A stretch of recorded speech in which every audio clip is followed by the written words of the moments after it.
dia, irmãos. A graça e a paz do nosso Senhor e Salvador Jesus Cristo. Mais uma manhã do dia do Senhor, domingo, para a sua glória. Esse dia tão maravilhoso em que seus filhos se reúnem para cultuá-lo. Um dia tão precioso o Senhor nos tem dado. E isso é graça do Senhor. Ali o Senhor ordena a bênção e a vida para sempre. Que maravilha! E é nesse dia, nessa manhã, que pelo seu Espírito, na força dele, tanto quem prega quanto quem ouve deve estar. Pelo seu Espírito Santo, conseguimos entender, conseguimos receber, consigo pregar, proferir a palavra, para que haja entendimento e os nossos corações e as nossas vidas possam viver. Então, irmãos, eu gostaria de ler o texto mais uma vez. Vamos à oração e depois à pregação propriamente dita. Filipenses, carta de Paulo aos Filipenses, capítulo 4, versos 6 ao 7, diz assim a palavra do Senhor: Não andeis ansiosos de coisa alguma. Em tudo, porém, sejam conhecidas diante de Deus as vossas petições, pela oração e pela súplica, com ações de graças, e a paz de Deus, que excede todo o entendimento, guardará o vosso coração e a vossa mente em Cristo Jesus. Vamos orar. Senhor nosso Deus, mais uma manhã que nós alegres te agradecemos, Senhor. Rendei graças ao Senhor, porque o Senhor é bom, porque as tuas misericórdias duram para sempre. E nas tuas misericórdias, Senhor, nós nos firmamos nessa manhã, pedindo a Ti, Senhor, que nos dê o Teu Espírito Santo, tanto a mim, Senhor, que prego nessa manhã, aqui, Deus, homem tão necessitado quanto qualquer outro, da Tua força, do Teu Espírito, e também, Senhor, o Teu Espírito a cada um que ouve, Senhor. Aqueles que, Senhor, têm os corações aqui atentos à Tua palavra e que vêm prestar o culto em atenção e louvor a Ti nessa manhã. Ajuda-nos, porque somos tão fracos, Senhor, e precisamos da tua força, do Teu Espírito, do Teu vigor, do Teu ânimo, ó Deus, do Teu amor, da Tua graça, do Teu favor sobre nós. Ajuda-nos aqui, por favor, te pedimos, clamando, em nome do Teu Filho amado Jesus Cristo. Amém. Amém. Então, irmãos, o que nós trouxemos? Trago aqui, mais uma vez, o tema da pregação é basicamente oração. É oração. E nós temos trabalhado esse tema nos últimos domingos, aqui, nosso culto dominical. Por quê? E por que é tão necessário falar sobre oração? É tão necessário e urgente repetir esse tema com tanta constância. E essa necessidade vem de um desejo de inculcar, de literalmente colocar dentro da mente de cada um dos que ouvem aqui nessa manhã, e os que ouvirão por alguma gravação possível, colocar essa verdade tão latente, tão preciosa e tão, infelizmente, rejeitada em nosso tempo. Deus nos tem dado uma graça e nós, muitas vezes, tão cheios e sobrecarregados dos dias loucos desse tempo, temos perdido a beleza da misericórdia de Deus na oração. Um meio de graça que não apenas pede que as mãos de Deus nos presenteiem com aquilo que pedimos, mas que essas próprias mãos possam alcançar nossos corações e mudar a nossa história, a nossa vida. E aqui, quero que os irmãos possam ver essa pregação de hoje como um complemento a tudo que temos visto. Fosse um livro por capítulos. Nós vamos falar de algo específico, mas que se complementa em tudo que já falamos aqui. Ela não está fora e à parte, ela está dentro do contexto e do conjunto. E a oração, irmãos, é a coisa mais aparentemente irracional que pessoas racionais podem fazer. A oração, nesse tempo, está caracterizada pelo elemento da aparente inutilidade. Inevitavelmente, podemos achar que orar é inútil. Na nossa língua, né, português, Brasil, inútil é aquilo ou aquele que não tem utilidade, não tem serventia, não presta, não tem préstimo, não vale a pena, infrutífero ou ainda vão. Esse é o significado de inútil nesse sentido. E se não oramos, pensemos assim, se não oramos, coisas boas continuam acontecendo, tanto a cristãos como a não cristãos. Se nós não oramos, coisas ruins acontecem a cristãos ou não cristãos. Eclesiastes capítulo 9, livro de Eclesiastes, capítulo 9, verso 2, diz assim, Salomão nos traz essa verdade, tudo sucede igualmente a todos, o mesmo sucede ao justo e ao ímpio, ao bom ou ao mal, ao puro ou ao impuro, assim ao que sacrifica como ao que não sacrifica, assim ao bom como ao pecador, ao que jura como ao que teme o juramento. Então, tudo acontece, e aparentemente, a aparente inutilidade da oração, nesse sentido, para muitos fica claramente, entre aspas, né, justificada. Porque a nossa alma, essa que está sedenta sempre, desesperada, alucinada por ter o controle das situações, por ter respostas rápidas, respostas favoráveis às nossas petições, vontades ou anseios, ela está ali, latente.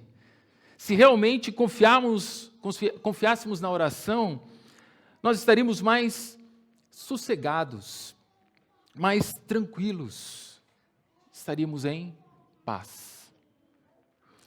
Mas tanto é verdade que a igreja hoje tem desprezado o poder e a eficácia da oração, que o mal do século, e isso não exclui cristãos, é a ansiedade. É a ansiedade. Para tristeza nossa, se nós formos à internet, fizermos uma pesquisa rápida, né, dados sobre ansiedade, vem reportagens do tipo, Brasil tem a população mais ansiosa do mundo. Outra reportagem dizia, 60% dos brasileiros sofrem do mal da ansiedade. 60%, mais da metade da população, que se possa ter noção. Então, isso está presente nos nossos dias. E nós, como cristãos, temos que nos livrar de coisas como momentos que talvez nós não pensemos assim, mas que refletem uma certa arrogância da nossa parte. E ela fica um pouco mais latente quando nós pensamos que se não estamos orando e as coisas estão acontecendo, então é porque Deus resolverá tudo. Basta confiarmos nele. E ponto. E é assim, e caminhamos a nossa vida. Oração, ela vira um acessório, um jargão. Precisamos orar, irmão. Não vamos orar por esta questão. E, na verdade, muitas vezes, nem há oração, infelizmente. É claro que Deus abençoa, nos abençoa orando ou não orando. Claro, Ele não está limitado a essas coisas. Na verdade, Ele abençoa, como vimos, todos da mesma forma, justos e injustos, Como diz Mateus 5:45, corroborando com Eclesiastes 9, ele vai dizer, porque ele faz nascer o sol sobre maus e bons, e vir chuva sobre justos e injustos. E essa graça comum atinge a todos, incluindo aqueles que se chamam cristãos. A ideia de pensar em um Deus que está ali a postos só para nos servir de alguma forma, e quando precisamos, nós chamamos, como se ligássemos para um número de socorro, e ele vem. Essa ideia é uma vergonha para nós, uma vergonha para quem assim pensa. E é esse o ponto que nós precisamos refletir. O que é esse meio de graça? E como ele nos atinge, nos transforma e transforma a situação no nosso meio. Nós não podemos perder de vista a realidade, irmãos. A realidade é que somos dependentes de Deus em tudo. Em tudo. Não podemos andar como se você e eu não dependêssemos do Deus do universo, que para sobreviver, para respirar, para andar. Que esse Deus não mereça, antes de tudo, toda adoração, reverência e dependência. Nunca foi assim que o povo de Deus viveu, e quando viveu, ou seja, quando viveu fora dessa dependência, da adoração, da reverência, foi oprimido, preso, abatido, subjugado, exilado. E tudo mais de ruim que podia acontecer. Então, irmãos, uma das coisas que a oração quebra é a arrogância. A arrogância do coração. Mateus capítulo 6, verso 6, encontramos um dos momentos mais inglórios da nossa vida. Mateus 6 diz assim: tu, porém, quando orares, entra no teu quarto, fecha a tua porta, orarás a teu Deus, ao teu Pai, que está em secreto, e o teu Pai, que vem em secreto, te recompensará. Que glória há nisso para nós, irmãos? Nenhuma. Nenhuma. Esse tipo de atitude não pode vir de corações arrogantes. Não pode.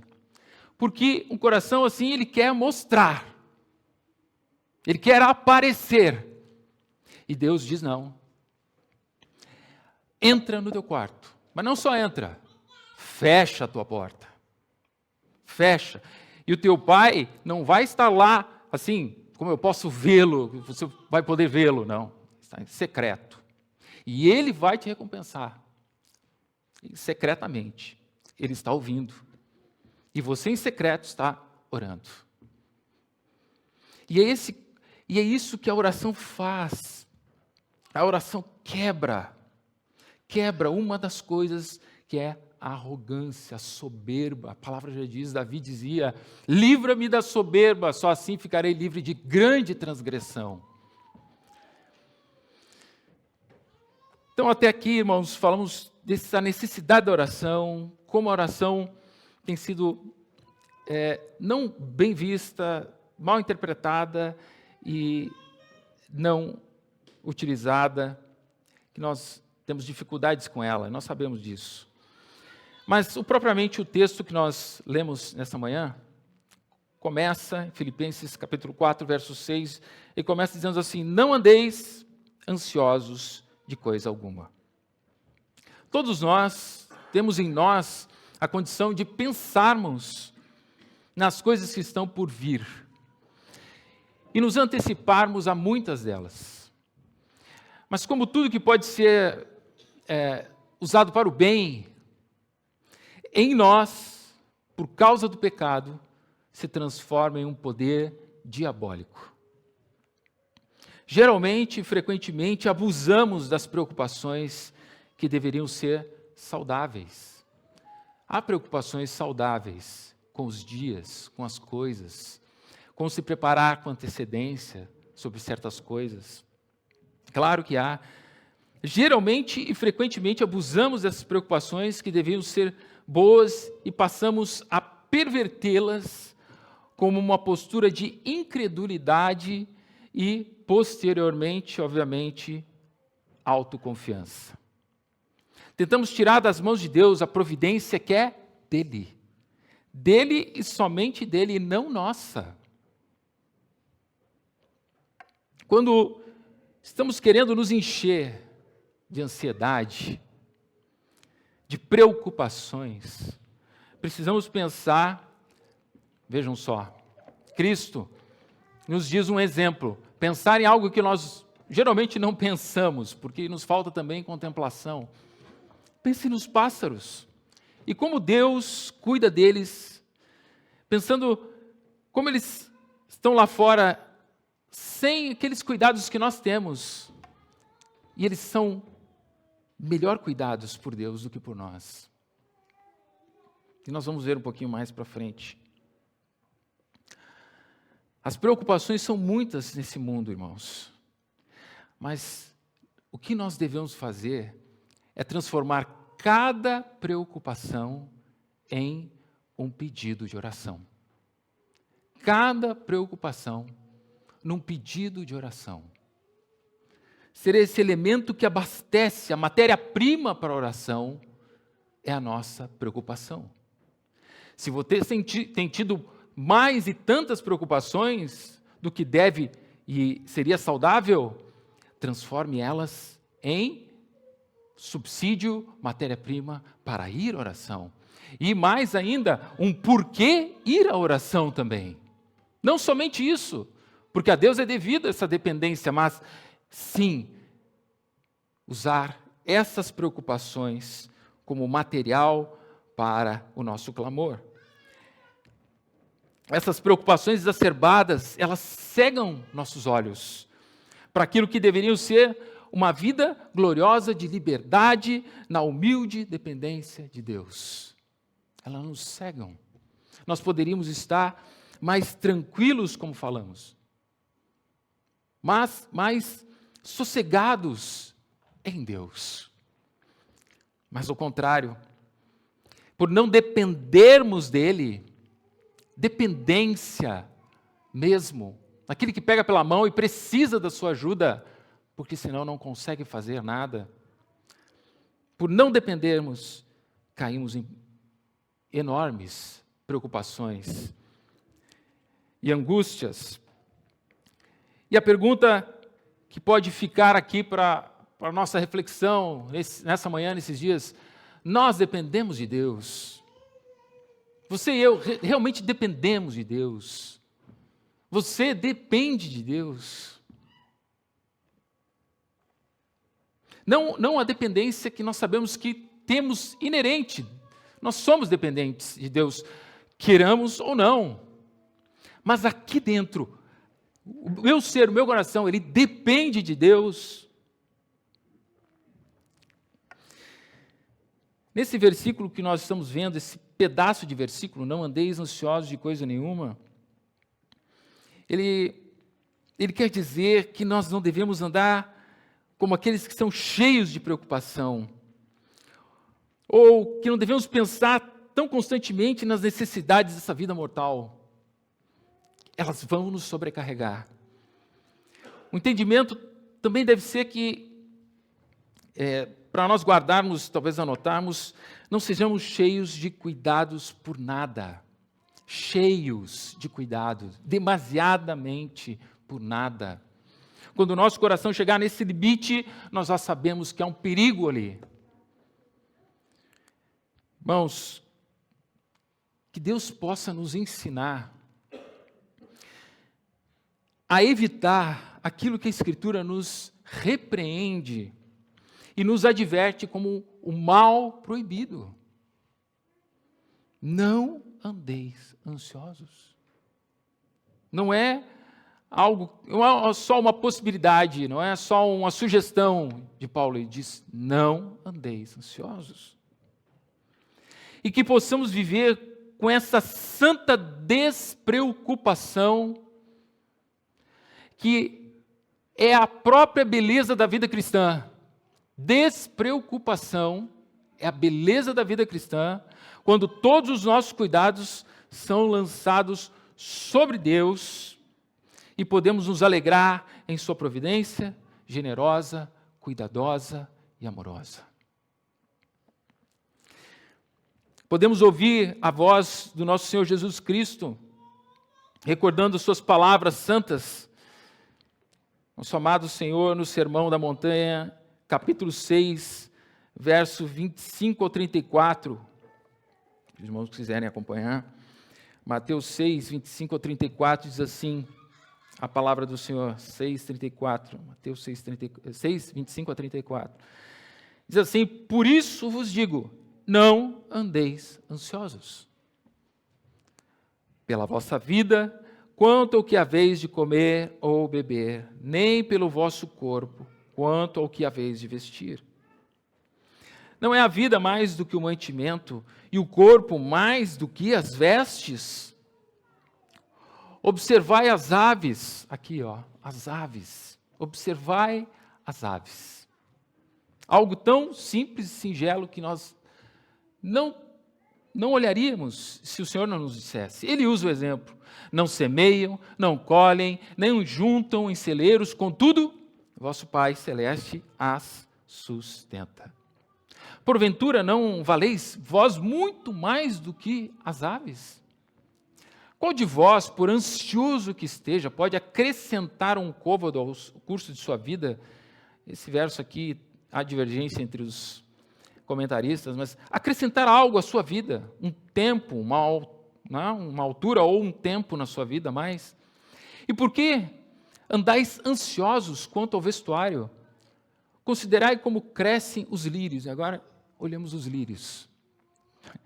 Pássaros e lírios são coisas que para nós não fazem muito sentido, né? Quando estamos na nossa vida diária, nosso trabalho, lá na empresa, nas negociações com clientes, pássaros e lírios não fazem muito sentido. Mas para o Senhor Jesus, sim. Considerai como crescem os lírios do campo. Eles não trabalham nem fiam. Eu, contudo, vos afirmo, nem Salomão, em toda a sua glória, se vestiu como qualquer deles. E aqui, respiramos antes de entrar no verso 30. Ora, se Deus veste assim a erva do campo, que hoje existe e amanhã é lançada no forno, quanto mais a vós outros, homens de pequena fé. Homens de pequena fé. Nós podemos ver como a fé está ligada a tudo isso. Portanto, não vos inquieteis. Agora ele, em vez de ansioso, diz, não vos inquieteis. Dizendo, que comeremos, que beberemos, ou com que nos vestiremos? Porque os gentios, quem são os gentios? Aqueles que não têm Deus.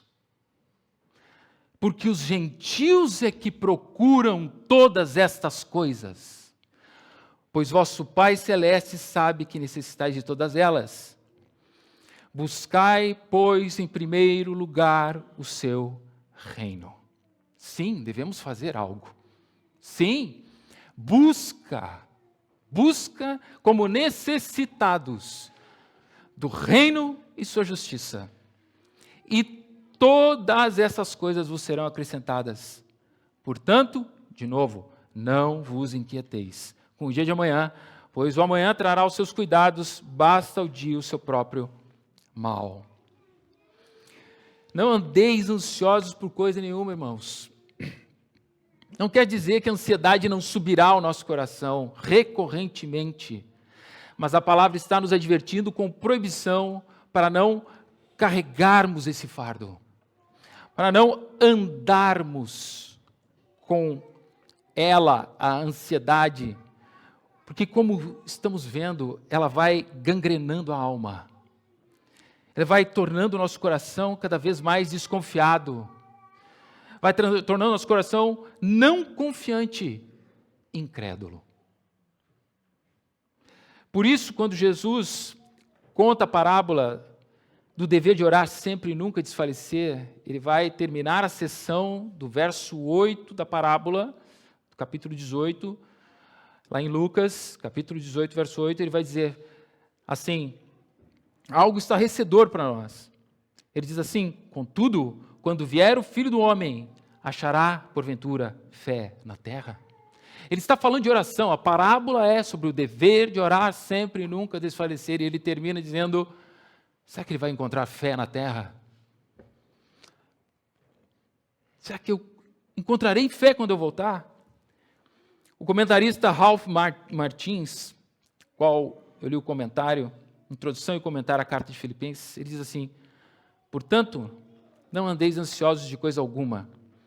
Nesse contexto, relaciona-se com a ameaça do mundo ao redor.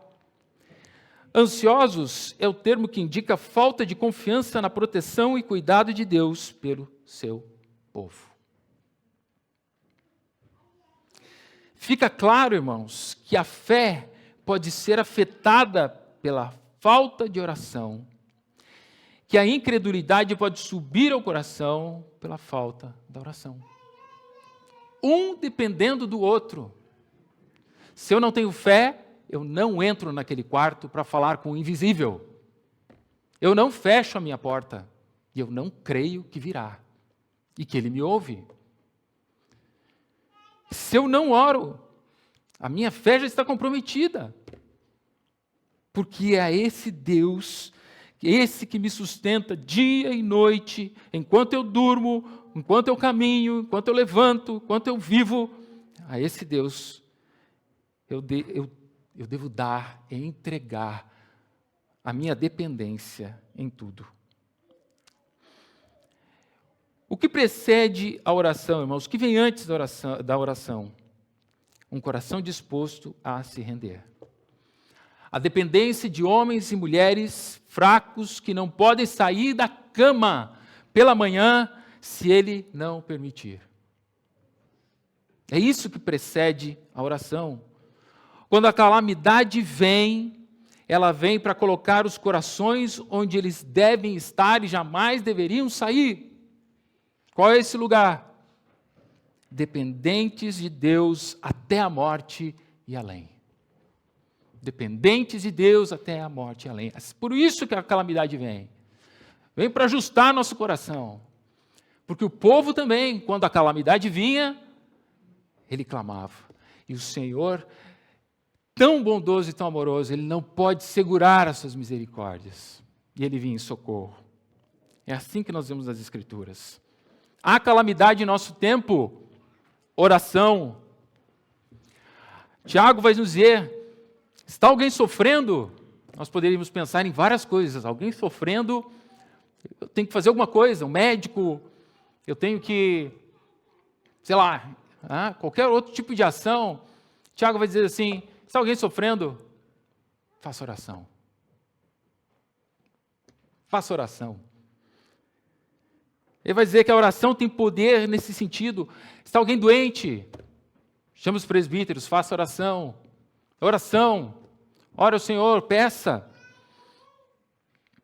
O pastor Michael trouxe a exposição na oração do Pai Nosso na semana passada. E o que a oração do Pai Nosso deixa mais e mais evidente, irmãos? Grita aos nossos ouvidos, aos ouvidos dos seus ouvintes. Fala aos seus leitores. Ele diz assim, tudo que ele manda orar já acontece. Ou temos certeza que vai acontecer.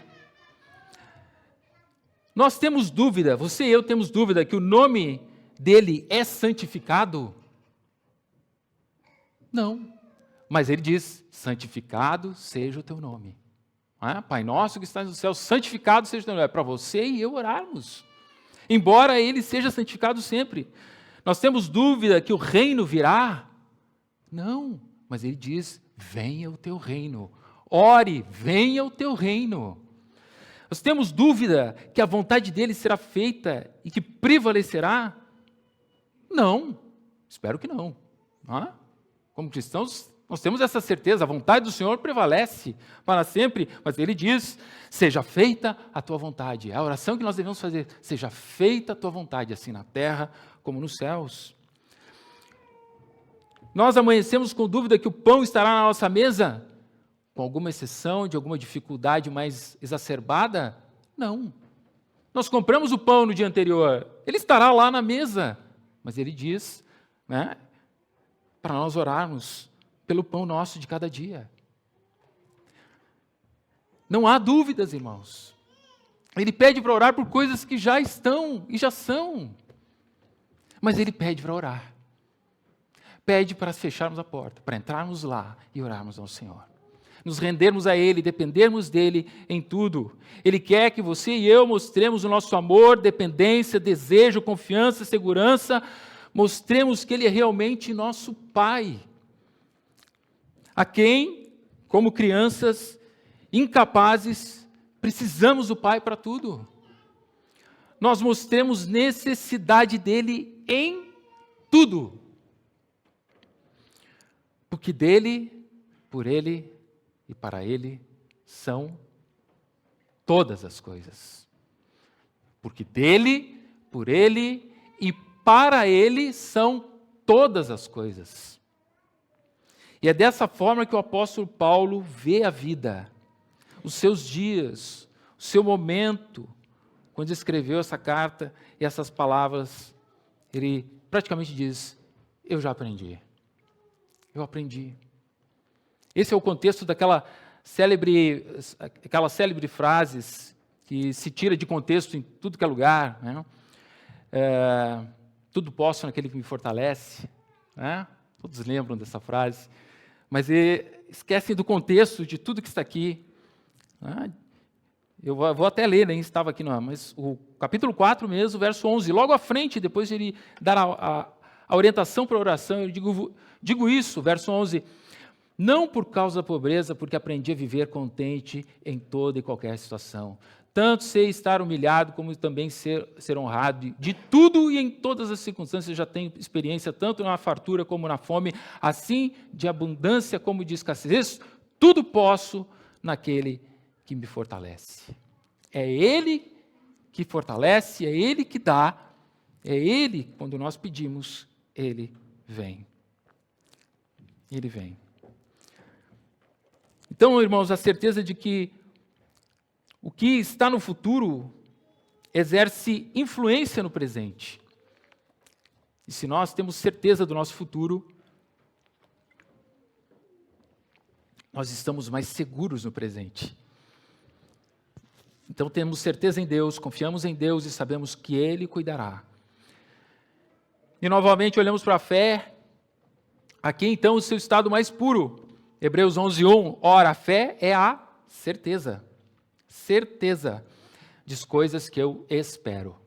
Se espero com paciência. Paciência e preocupação, ansiedade não conseguem andar juntos. Espero, coisas que se esperam, e a convicção de fatos que senão vêm. E é o que oramos no Pai Nosso, fatos que eu não vejo. Reino ainda, venha o teu reino. Então, irmãos, qual é o antídoto para a ansiedade? A oração. A oração. E ele diz ainda nos verso 1, verso 6, continuação, em tudo, porém, sejam conhecidas diante de Deus as vossas petições pela oração e pela súplica com ações de graças.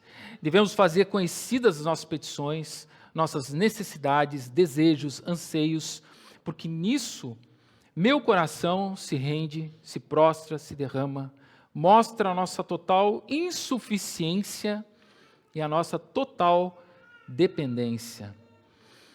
Ainda estamos participando da consumação dos seus decretos. Nós falamos sobre isso, né? Para que a sua vontade no tempo e na história da redenção se cumpram, como vimos na questão do pai de João Batista, Zacarias, que ele orou e o anjo diz, Deus ouviu tuas orações. Que oração? Pedindo um filho. Bom, mas não estava já predito em Isaías que a voz do que clama no deserto viria? Mas houve necessidade da oração. Há necessidade da oração, mesmo que os decretos de Deus já estejam estabelecidos. Ele usa a oração e ela está em nossas mãos. A oração proporcionará ao nosso coração a humildade necessária para a vida, o que fazemos fechando a nossa porta em secreto se manifestará em uma vida santa e transformada, transformando o nosso caráter, impactando nossos relacionamentos, nossas afeições, nossos sentimentos. A oração tem esse poder. O que fazemos fechando a nossa porta em secreto se manifestará em uma paz que excede todo entendimento humano. Uma confiança avassaladora adentra, penetra o nosso coração e permanecerá lá. De uma forma que nós não sabemos explicar. Essa paz atravessará a porta do nosso quarto quando nós sairmos com o Pai e enfrentarmos as tribulações, as necessidades, os anseios, os problemas e as angústias da nossa vida e desse tempo. Paulo nos ensina que nossas petições devem ser feitas em caráter de oração, alçada com súplicas por aquilo que está tirando o nosso sossego, mas também por fim, ele diz, também em alegria e exultação. Com ações de graças, agradecendo ao Senhor, mesmo antes de sair pela porta do nosso quarto, em que estamos em secreto com o Pai, essa confiança alegre, que Ele já está em seu favor, em meu favor, em nosso favor, que a vontade dEle será feita e a alegria está tanto no sim como no não de Deus, ou no não agora, depois, ou não assim, mas a alegria está na vontade de Deus que será feita. Essa é a forma de pedirmos, e esses são os efeitos também de orarmos. É isso que Paulo nos ensina. Paulo liga a alegria do sofrimento com a paciência sob provação. E continua verso 7. E a paz de Deus, que excede todo o entendimento, guardará o vosso coração e a vossa mente em Cristo Jesus. João capítulo 14, verso 27. Ele diz também um versículo conhecido nosso. João 14, 27. Deixo-vos a paz, a minha paz vos dou. Não vou lá dou como a dá o mundo, não se turbe o vosso coração, nem se atemorize. Não se turbe, nem se atemorize. Ainda o comentarista sobre a carta de Filipenses, Ralph Martin, ele diz, em Cristo Jesus, descreve a esfera em que se insere a vida interior do crente, mediante a união com Cristo, em obediência à sua autoridade, em submissão à sua vontade, os crentes descobrirão a segurança de suas vidas, à medida que se certificam da proteção divina, a paz de Deus. A paz de Deus tem uma característica peculiar, irmãos. Ela excede todo o entendimento. Ela excede todo o entendimento. Essa paz se estabelece na confiança convicta de que Deus me socorrerá, não me deixará. A paz que tem a certeza e a convicção que não importa o que vier, Ele é sempre bom. E a sua vontade é boa, além de boa, ela é agradável, e além de agradável, ela é perfeita. É a paz que olha para frente, encontra certeza, não dúvida. É a paz que encontra auxílio e não abandono. É a paz que encontra compaixão e não desprezo. A minha paz vos dou, não a dou como o mundo dá. É nessa paz que Cristo nos deixou, que a nossa mente e coração são guardados.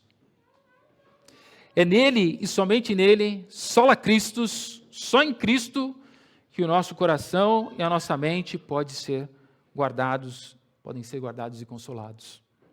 Só nele. É nessa paz insuperável que prevalecemos. É nessa paz que a perseverança dos santos se firma e tem seus alicerces. É nessa paz que a nossa alma está segura.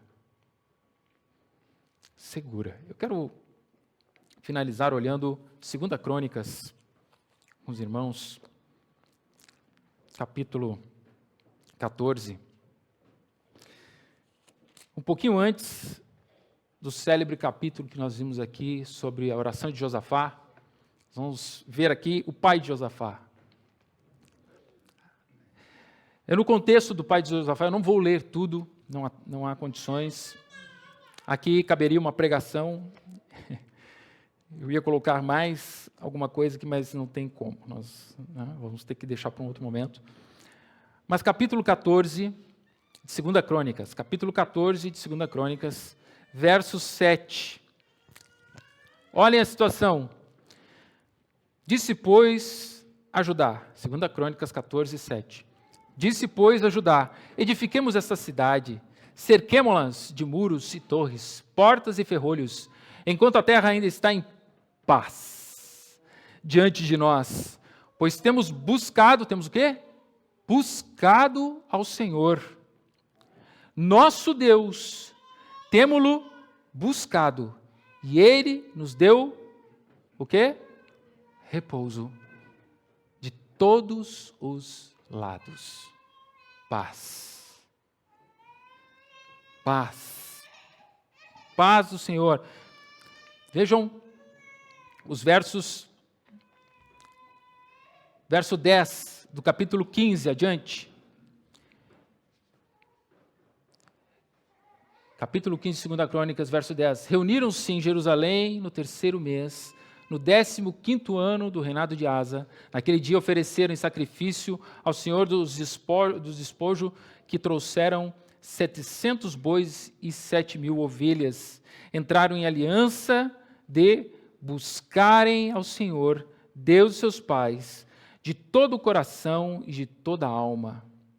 E de que todo aquele que não buscasse o Senhor, Deus de Israel, morresse, tanto o menor como o maior, tanto homem como mulher, juraram ao Senhor em alta voz, com júbilo e com clarins e com trombetas.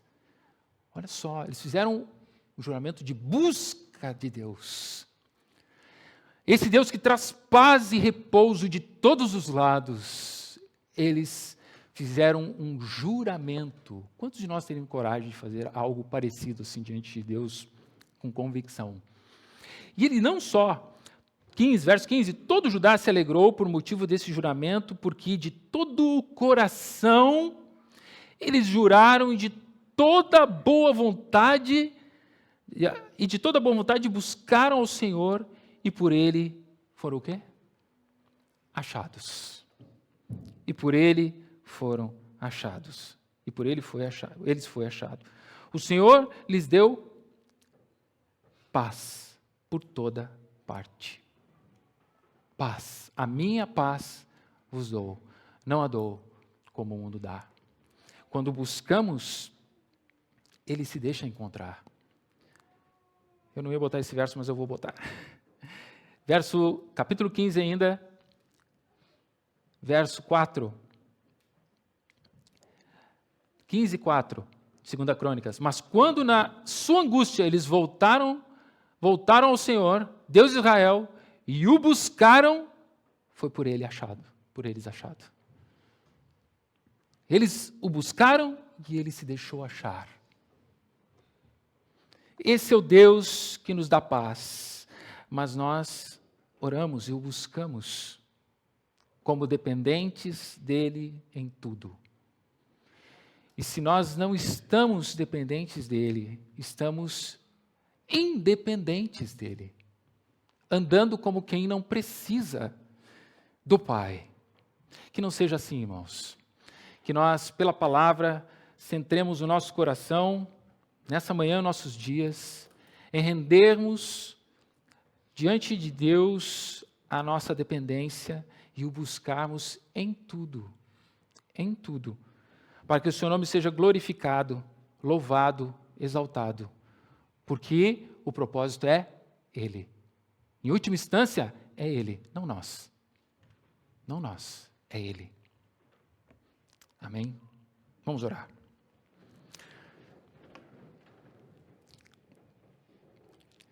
Senhor nosso Deus, nessa manhã, ouvimos a Tua palavra santa e verdadeira, nos instando, Senhor, à oração, a estarmos contigo em tudo, porque o Senhor é um Deus de perto e não de longe.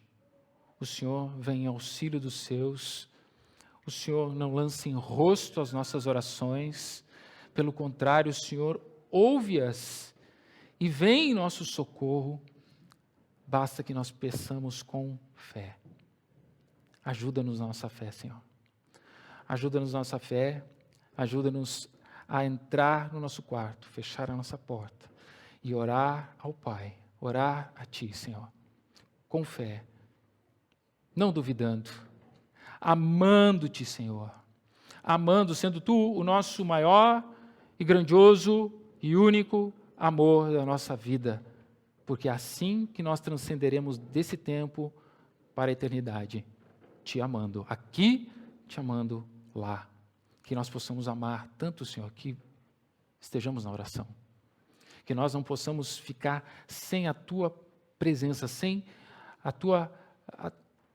os Teus ouvidos, Senhor. E vamos à oração. Ajuda-nos, por favor, por misericórdia. Precisamos de Ti, Senhor, ó Deus, naquilo que Tu mesmo tem nos dado como meio de graça. Ajuda-nos em tudo, dá-nos o Teu Espírito Santo, porque não sabemos orar como convém, mas o Teu Espírito intercede por nós com gemidos inexprimíveis, e assim temos confiança que o Senhor nos ouve. Oramos aqui suplicantes, clamando, pedindo, em nome e através do nome do Teu Filho Jesus Cristo amado. Amém.